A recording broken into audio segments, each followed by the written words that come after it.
व्हेस news प्रवास सत्याचा। सबसे पहली बात तो ये है कि साईं सच्चरित ग्रंथ जो है वो हम सबकी धारणा ये है कि हेमाड पंत ने वो ग्रंथ की रचना की है, लेकिन हकीकत में हेमाड पंत जब वो ग्रंथ लिखने की भावना बाबा के सामने व्यक्त करते हैं कि बाबा मुझे आपकी जीवनी लिखनी है, तो बाबा बोलते हैं तू क्या मेरी जीवनी लिखेगा, पहले तू अपने अहंकार को मेरे चरणों में समर्पित कर। जिस दिन तू अहंकार शून्य हो जाएगा उस दिन मैं तुझ में प्रवेश करूंगा और फिर मैं लिखूंगा अपना स्वयं चरित्र। तो उस तरह से 12 साल लगे बाबा को उनको अहंकार शून्य करने के लिए। बाबा समाधिस्थ हुए 1918 में और उनकी भावना शुरू हुई लिखने की 1922 में। मतलब जब बाबा सशरीर नहीं थे तब उनकी प्रेरणा जागी कि अब मैं लिख सकता हूं। मतलब बाबा ने जब उनका पूरा अहंकार का नाश किया 12 साल लगे।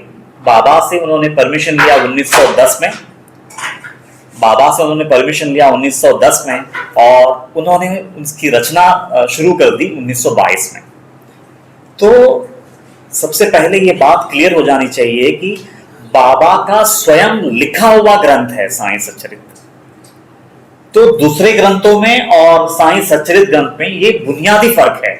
और अगर वो साईं सच्चरित्र का इतना असाधारण महत्व है तो फिर उसका एक एक शब्द, उसका एक एक अक्षर कितना गहरा होगा, आप लोग जस्ट कल्पना कीजिएगा। तो उसमें जितनी भी लीलाएं हुई हैं लोगों को लगता है कि वो केवल चमत्कार है, लेकिन नहीं है, वो केवल चमत्कार नहीं है। बाबा तीसरे अध्याय में बोलते हैं कि मेरी हर लीला के पीछे एक बोध रत्न छुपा होता है, एक सीख छुपी होती है जो मानवता को देनी है मुझे।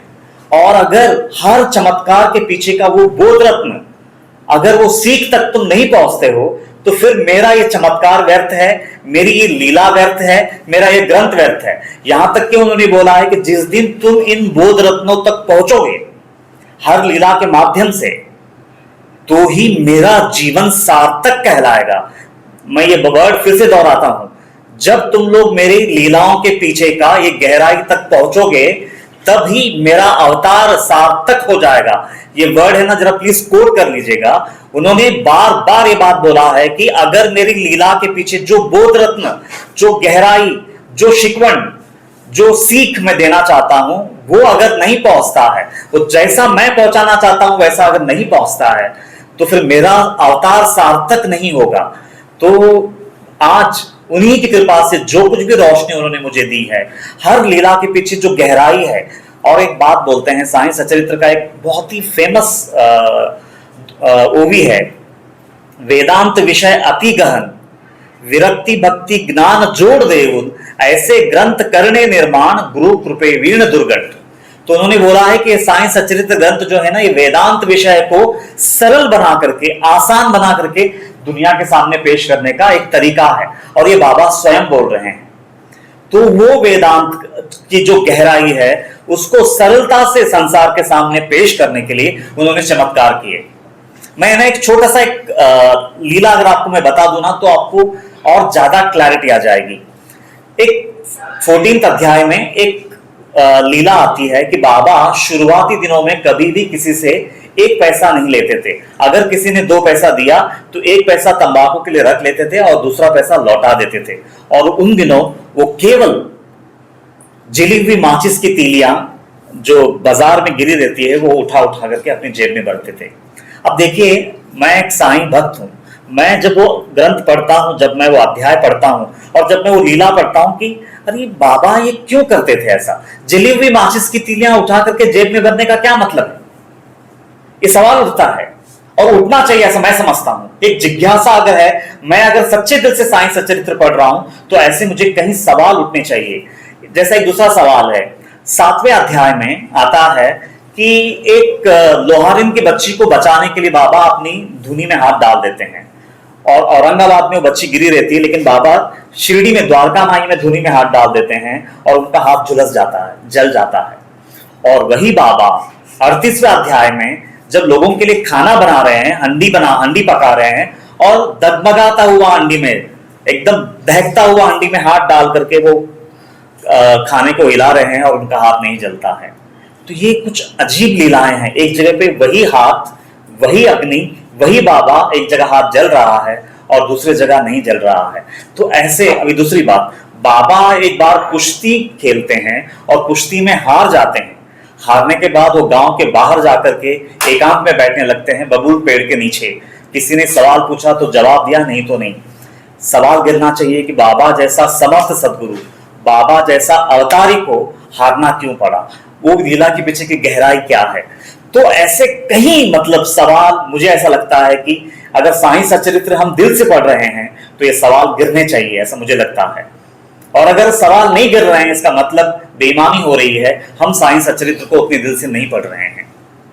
तो ऐसे कई सवालों के जवाब जो है वो 3 दिन के सत्संग में खुलेंगे। तो सत्संग का मकसद ही ये है कि बाबा का जो ओरिजिनल उनकी अंतरात्मा है, उनकी जो तड़प है, वो लीलाओं के पीछे जो दुनिया को दिखाना चाहते हैं, देना चाहते हैं, तो उनको देने का एक छोटा सा प्रयास है। मैं तो उनका दास मात्र हूं, मैं ना कोई गुरु हूं ना कोई संत हूं, सबसे पहले ये बात क्लियर कर दूं। और दूसरी बात, इसके पीछे कोई भी मोटिव नहीं है। ये जो सत्संग भी हो रहा है, हमारा जो छोटा सा सत्संग ग्रुप है, हम लोगों ने पैसा एकत्रित किया है। किसी ने 5,000 दिए, किसी ने 25,000 दिए, किसी ने 30,000 दिए। जितनी लोगों से जितना बन पड़ता था हमने वो पैसे इकट्ठा किए और वो आज हम खर्च कर रहे हैं। तो इसमें कोई भी स्वार्थ नहीं है।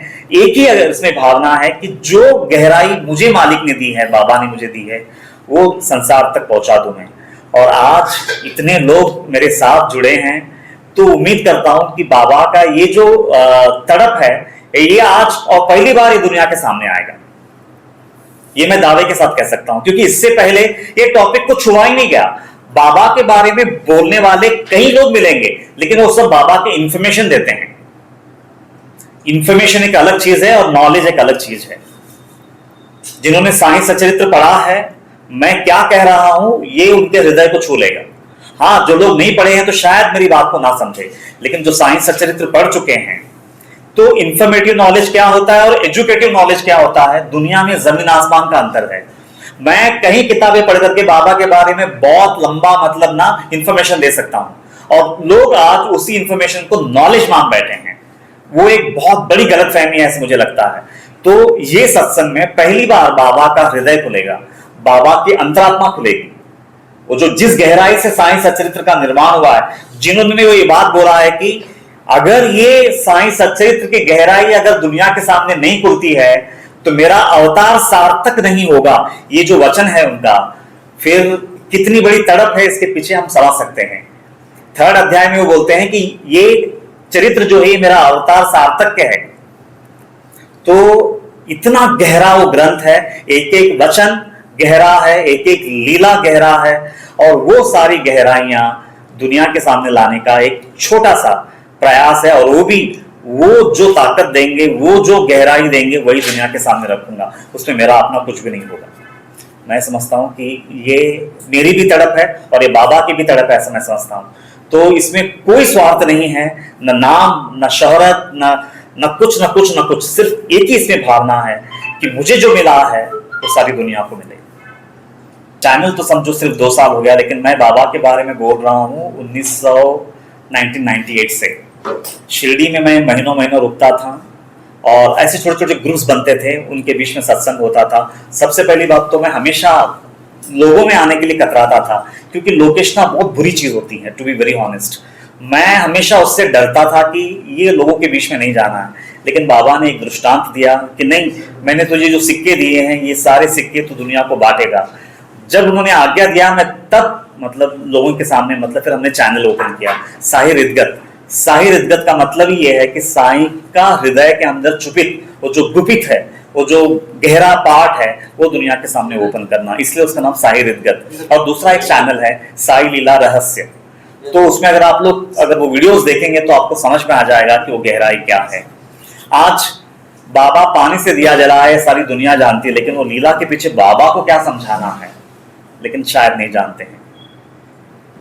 ऐसे कितनी लीलाएं हैं। तो वो लीलाओं को ये 3 दिन में, मैं ऐसा समझता हूं कि अगर एक मौका मुझे मिलता है 3 दिन का, तो उसके बाद फिर मुझे अपने आप को साबित करना नहीं पड़ेगा। वो 3 दिन काफी है, सारी दुनिया जान लेगी कि हकीकत क्या है और साईं सच्चरित्र क्या है।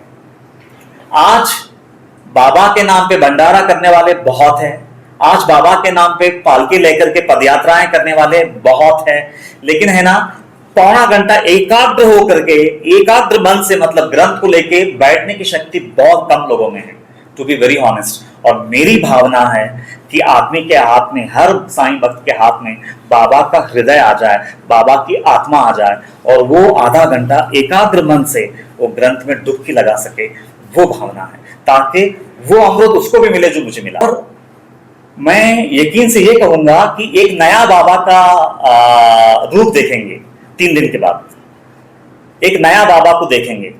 आज तक बाबा, उनकी निगाह से देखा उन्होंने बाबा को, पहली बार बाबा को बाबा की निगाह से देखेंगे 3 दिन के बाद, इसकी गारंटी है। बोलूंगा कि अगर बाबा का हृदय जानना है, उतना ईमान आज तक हमने हमारी मर्जी से भक्ति की। जयामणि जैसा भाव तया तैसा अनुभव, जयामणि जैसा भाव तया तैसा अनुभव, हमने पूरी मर्जी अपनी ही चलाई आज तक। लेकिन पहली बार है ना, बाबा हमको मौका दे रहे हैं उनकी मर्जी जानने का। तो ये 3 दिन में अगर इतना ईमान जागा है कि उनकी मर्जी जानेंगे, तो जरूर आएगा, हर वो बंदा आएगा वो सत्संग में। अगर उसका ईमान जागा है कि नहीं, मुझे बाबा की मर्जी जाननी है, मैं आज तक अपनी मर्जी चलाई, आज तक मैं अपनी मर्जी से भक्ति करता रहा, लेकिन अब मुझे बाबा की मर्जी जाननी है और उसके हिसाब से अपने आप को बदलना है, अगर ये ईमान अगर किसी का जागा है, हर वो बंदा वो शताब्दी मंडप पहुंचेगा।